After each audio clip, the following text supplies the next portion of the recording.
Witajcie na kanale 1, 2, 3 Mądrzy Rodzice.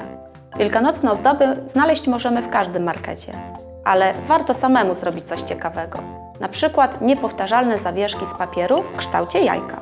Pokażę Wam, jak krok po kroku wykonać taką dekorację. Zapraszam do oglądania.